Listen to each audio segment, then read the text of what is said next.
අයුබෝවන් හැමෝටම ගොඩ දවසකින් තමයි මම වීඩියෝ එකක් අරගෙන ආවේ. ඊයේ පෙරේද වයිරල් ගිය රසම රස බත් රෙසිපි එකකින් තමයි මම කාලෙකින් වීඩියෝ එක පටන් ගන්න හදන්නේ.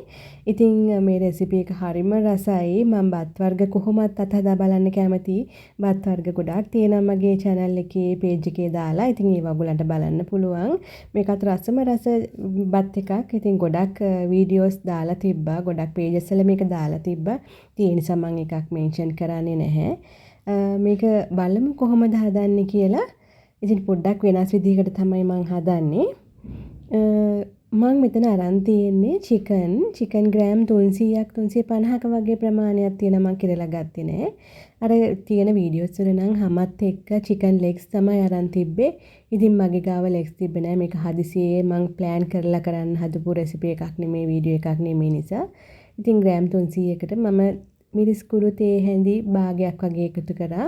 එතකොට ගරම් මසාලා තේ හැඳි භාගයක්, 3-5 කුඩු තේ හැඳි භාගයක්, භාගෙ වගේ තමයි මම එකතු කරේ හැම එකෙම. ඉතින් මේ තියෙන්නේ අපේ මේ බිරියානි මසාලා එක. ඒකිනුත් මම ටිකක් එකතු කරා. මේ හැඳි ප්‍රමාණය ඒවා මම මැනලා නම් ගත්තේ නැහැ. ඔයගලන්ට රස අනුව චුට්ටක් එකතු කරගන්න. ලුණුත් ටිකක් එකතු කරලා ඒක මැරිනේට් වෙන්න පැත්තකින් තියාගන්නවා.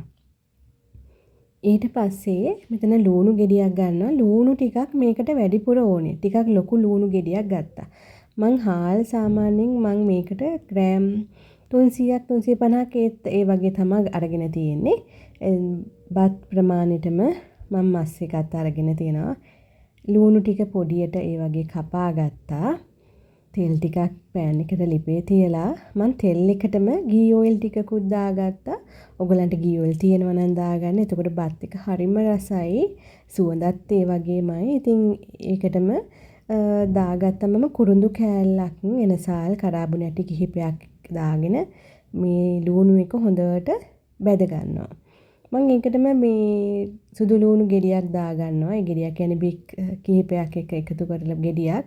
ඉතින් මේ ලූණු එක හොඳටම මේ වගේ කළු පාට වෙනකම් බැදෙන්න ඕනේ. ඒක තමයි මේ බත් එකේ වෙනස. ඉතින් මේ බත් එකේ සුවඳ රස ඒ වගේම පාට එන්නේ මේ ලූණු එකෙන්. ඉතින් මම ප්ලම්ස් ටිකකුයි කජු නෙමෙයි මං දාගත්තේ.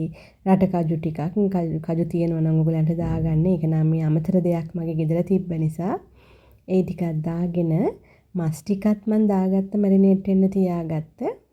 ඒ ටික දාගෙන ඊට පස්සේ ඒක තිබ්බ වතුර චුට්ටකුත් මං එකතු කරගන්නවා. ඊට පස්සේ මේක හොඳට තැම්බෙන්න වහලා අපි ටිකක් වෙලාවක් තම්බ ගන්න ඕනේ. මස් එක තැම්බෙනකන්. මේ තියෙන්නේ හාල් එක. බාස්මති නෙමෙයි මම ගත්තේ අද. මම සම්බ හාල් එකක්. ඔයගලන්ට බාස්මති සම්බ දෙක ඕන එකක් ගන්න පුළුවන් මේකට.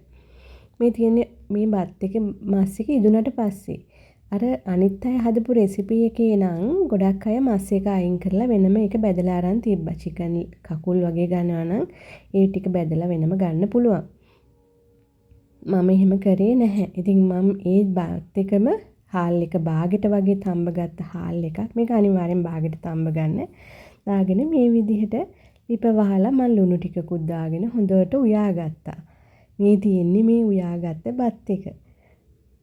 අඩු ගින්දරේ තමයි මම බත් එක හදාගත්තේ. ඉතින් හරිම රසයි. හරිම ඇත්තටම මාරම රසයි. ඒකේ ලස්සන පාටක් තියෙනවා. ඉතින් ඒක තමයි විශේෂත්වය මේ බත් එකේ මට නම්. අර බිරියානි වල වගේ 아무තු සුවඳ ඒ වගේ එන්නේ නැහැ. සැර සුවඳක් නැහැ මේ බත් එකේ. ඉතින් හරිම රසයි. ඔයගොල්ලොත් හදලා බලන්න. ඉතින් මගේ channel එකට subscribe කරන්න කැමති අය page එකත් follow කරන්න. එහෙනම් නැවතත් මේ වගේ තවත් රස කෑමකින් හමු වෙමු. ඔයගොල්ලෝ හැමෝටම සුබ දවසක්.